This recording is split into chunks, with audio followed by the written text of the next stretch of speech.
Doctor Mirza Ghalib, এই যে কোটার ভারে ভারাক্রান্ত সরকারি চাকরি, তরুণদের প্রবেশে বাধা ছিল পদে পদে, এবং এটি এই ছাত্র জনতার আন্দোলনের জ্বালানি হিসেবে ভূমিকা রেখেছিল।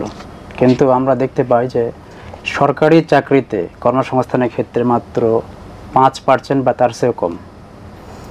মূল কর্মসংস্থান বেসরকারি খাতে, এবং এই বেসরকারি খাতের 85%ই অনানুষ্ঠানিক খাতে, যেখানে জীবন ধারণযোগ্য কোনো বেতন কাঠামো নেই, তেমন কোনো অধিকারও নেই। এই যে বেসরকারি খাতে যে কর্মসংস্থানের বর্তমানের সিস্টেম কতটা আমাদের এই চাকরিজীবীদের জন্য সহায়ক, পর্যাপ্ত, এবং এর জন্য আসলে করণীয় কি?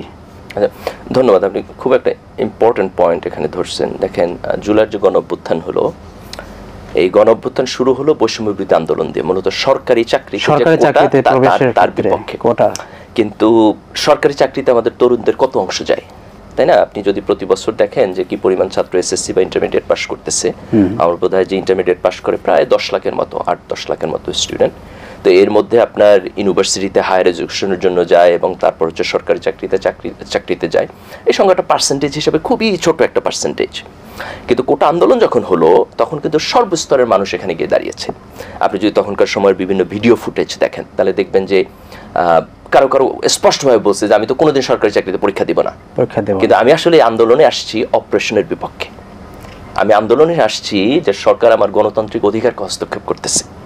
আমি আন্দোলনে আসছি যে আমার ভাই রাস্তায় গিয়ে দাঁড়াইছে, পুলিশ থেকে গুলি করে মারছে।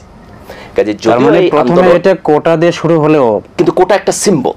কোটা হলো সকল ধরনের বৈষম্যের পরবর্তীতে এটা একটা সিম্বল।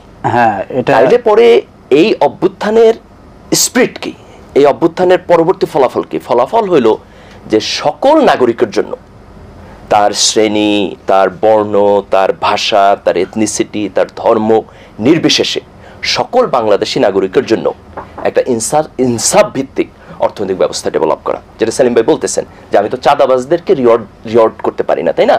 আমার এখানে অনেস্টি থাকতে হবে, আমার এমপ্লয়মেন্ট করতে হবে। এখন দেখেন যে একটা দেশের সরকারি খাত এত বড় হয় না, সাধারণত কোথাও বড় হয় না। আপনার বেসরকারি খাতের ব্যবসা বাণিজ্যই অনেক অনেক অনেক বড় হবে। তাহলে আমি যদি অর্থনৈতিক ডেভেলপমেন্ট করতে চাই, তাহলে আমার বেসরকারি খাতের উন্নয়ন প্রয়োজন, তাই না? আপনি যদি ধরেন যে আমার জনগোষ্ঠীর অথবা তরুণদের আমি টপ 2%-এর জন্য মার্কেট তৈরি করলাম, টপ 3%-এর জন্য মার্কেট তৈরি করলাম, that's not economic progress. Economic progress হচ্ছে যে আমার যে ছোট ভাইটা আপনার এসএসসির পরে আর পড়াশোনা করতে পারে নাই, তার জন্য চাকরির ব্যবস্থা করা। যে ইন্টারমিডিয়েটের পরে বিশ্ববিদ্যালয়ে চান্স পায় নাই, তার জন্য চাকরির ব্যবস্থা করা। যে ড্রপ আউট হয়েছে, তার জন্য চাকরির ব্যবস্থা করা। যে বিশ্ববিদ্যালয়ের শিক্ষক হবে না, তার জন্য চাকরির ব্যবস্থা করা। যে বিসিএস দিতে পারবে না, তার জন্য চাকরির ব্যবস্থা করা। তাহলে আমি কিভাবে করবো? তাহলে আমার ইকোনমিক ডেভেলপমেন্টটা সেভাবে করতে হবে। আমরা যেমন শিক্ষা ব্যবস্থা প্রশ্নে বলছি যে আপনার স্কিল ডেভেলপমেন্ট করতে হবে। তাহলে সরকারকে এখানে কয়েকটা কাজে গুরুত্ব দিতে হবে। তার মধ্যে একটা হচ্ছে আপনার স্মল বিজনেস, যে আপনি ব্যাংকিং সেক্টর, সরকারের লোন দেওয়ার পদ্ধতি, সরকারের বাজেটিং পদ্ধতি, এইটাকে এমনভাবে ফ্রেন্ডলি করতে হবে যেন শুধু বড় বিজনেস না, যেন ছোট বিজনেসগুলো তৈরি হয়। রাস্তার পাশে একজন একটা মুদি দোকান দিয়ে বসছে, ফুটপাতে ব্যবসা করতেছে, এই লোকদেরকে ব্যবসার পরিবেশ দিতে হবে, তাকে লোন দিতে হবে, তাকে ট্রেনিং দিতে হবে, তাকে স্কিল সেট দিতে হবে।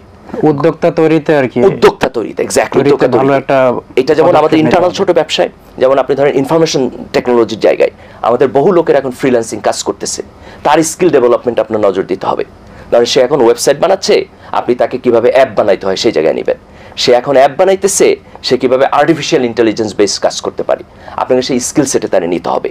তরুণ উদ্যোক্তারা যেন বের হয়ে আসে, তাদেরকে বিভিন্নভাবে সাপোর্ট দিতে হবে, এক্স্যাক্টলি, সে যেন স্টার্টআপ কোম্পানিতে যাইতে পারে। এই বাজেটটা আমাদের সরকার দিকে যাইতে হবে। দেখেন ইকোনমিক পলিসিতে আমরা যখন এই যে সরকারি চাকরির দিকে যখন আমাদের নজর থাকে, মানে সরকারি চাকরি তো আমরা এক ধরনের এলিট বানায় ফেলি, তাই না? সমাজে তো খুব মেধাবী এলিট মানুষরাই একমাত্র মানুষ না, এর বাইরে হাজার হাজার মানুষ আছে, এক একজন এক এক দিকে ভালো। কেউ হয়তো প্রচন্ড পরিমাণ হার্ড ওয়ার্কিং, কেউ প্রচন্ড পরিমাণ রেজিলিয়েন্ট, কেউ হয়তো ইনোভেশনের দিক দিয়ে অনেক ভালো। সে হয়তো ক্লাসের ফার্স্ট বয় না, কিন্তু আপনি যখন তাকে একটা ক্রিটিক্যাল জায়গায় বসায় দিবেন, সে হয়তো সবচাইতে ভালো করবে। তাহলে আমার ইকোনমিক পলিসির মধ্যে এই জিনিসটা আসতে হবে এবং সরকারকে স্মল বিজনেসে চোখ দিতে হবে। আপনার গভর্নমেন্ট এবং পাবলিক আপনার যৌথ উদ্যোগ, যে গভর্নমেন্ট হয়তো কিছুটা আপনার টাকা দিবে, প্রাইভেট পার্টনারশিপ সেখানে আসবে, দুই পক্ষ একসাথে মিলে হচ্ছে আপনার বিজনেস প্রমোট করবে, এইভাবে আপনার সেখানে যাইতে হবে। আইসিটি খাতে প্রচুর পরিমাণ বরাদ্দ দিতে হবে, নতুন স্টার্টআপে প্রচুর পরিমাণ বরাদ্দ দিতে হবে, ইন্টারনাল ম্যান পাওয়ারদের স্কিল ডেভেলপমেন্টে আপনার বরাদ্দ দিতে হবে। দেশের বাইরে যে ম্যান পাওয়ার, এটা যেন আনস্কিল্ড না হয়, সেখানে আপনার বরাদ্দ দিতে হবে। দূতাবাসগুলো যেন, বাইরের দূতাবাসগুলো যেন এফেক্টিভ হয় আমাদের জনশক্তি নেওয়ার ক্ষেত্রে, ওই জায়গায় জনশক্তির সেট আপ করার ক্ষেত্রে, আমাদের ওখানে ব্যবসা বাড়ানোর ক্ষেত্রে, বাংলাদেশের আপনার এক্সপোর্ট বাড়ানোর ক্ষেত্রে, এই প্রত্যেকটা জায়গায় হচ্ছে আমাদের একটা কোঅর্ডিনেশন এফোর্ট লাগবে।